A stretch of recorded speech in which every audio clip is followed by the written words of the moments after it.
Welcome back to Badass One-on-One Offers. We are still in Module 1 where we are talking all about how to create one-on-one service-based offers that you can offer to your clients. In this lesson, we're going to talk about how to customize your one-on-one offers, because the ability to customize the work to each client is a huge advantage that one-on-one offers provide over scalable offers like digital products and group coaching programs and things like that.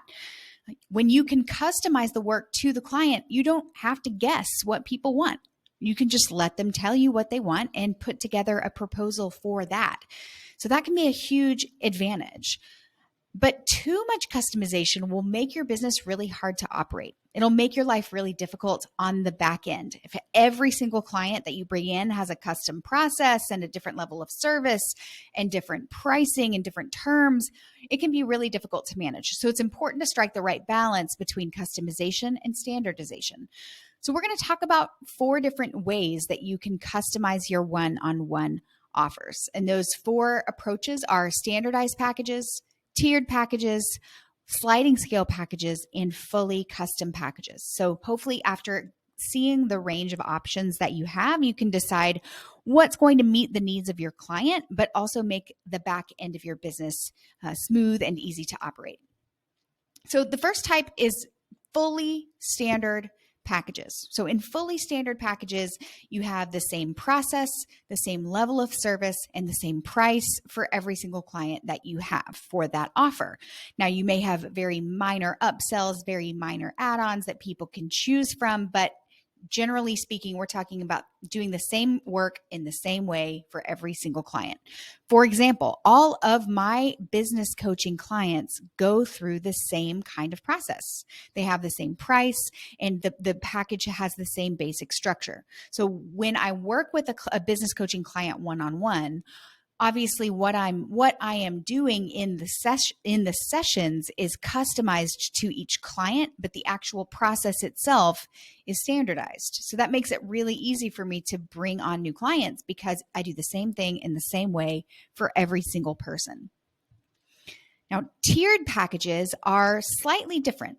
In tiered packages, your process is standardized, but the client can choose the level of service and the price that they want to pay.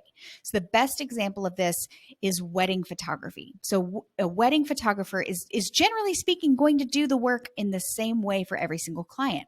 They're going to prepare for the wedding day, they're going to show up on the wedding day, they're going to shoot the wedding day, they're going to edit the photos, they're going to deliver the photos. But most of the time, wedding photographers, they offer tiers of service. So you can, for example, pay for them to be on site at your wedding for 10 hours or 6 hours.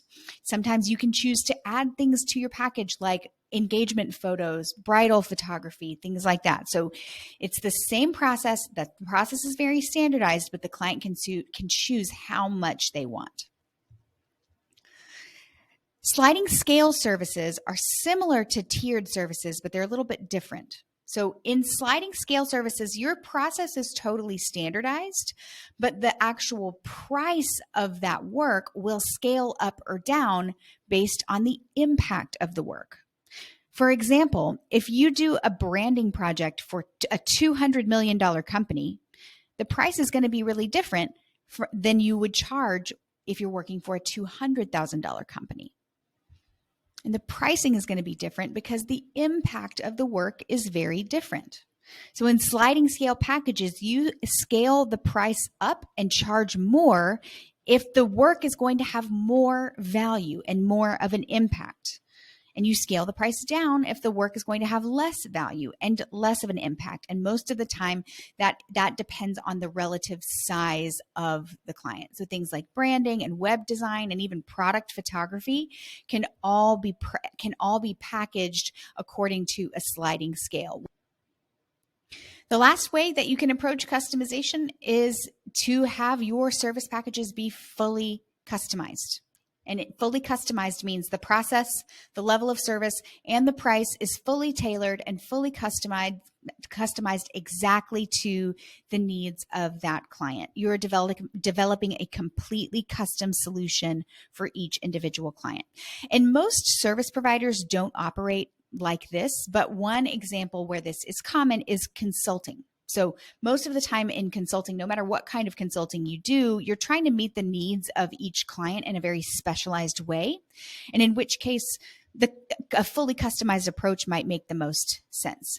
But even if your packages are fully customized, you probably are going to have at least some parts of your process that are standardized. So for example, you can maybe all of your work is customized, but your onboarding process and your offboarding process is always the same, just to make your life easy on the back end.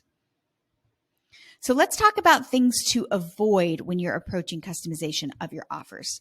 The first is to understand that more isn't always better.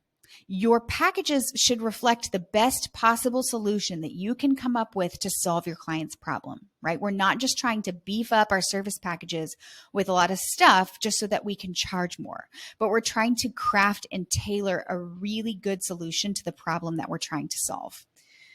The next thing that you need to avoid is that the client, even when you're customizing the work, the client should not dictate the scope. So you are the service provider and you are the expert in what your client needs. So the client, they might think that they know what they need, but oftentimes since they're not a subject matter expert in what you do, they think they know they would need one thing, but actually they need something else. So it's your job to listen to them as the service provider and discern what their problem is and what is going to be the best solution for that problem, even if it is slightly different than what they think they need.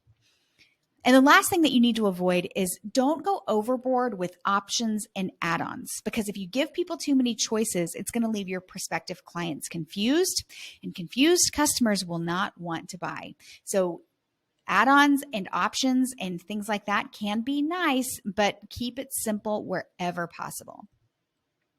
Up next, we're going to talk about how to create a sales process for your one-on-one offers. Now that you have these amazing offers to sell, we're going to talk about how to sell them. I'll see you in the next lesson.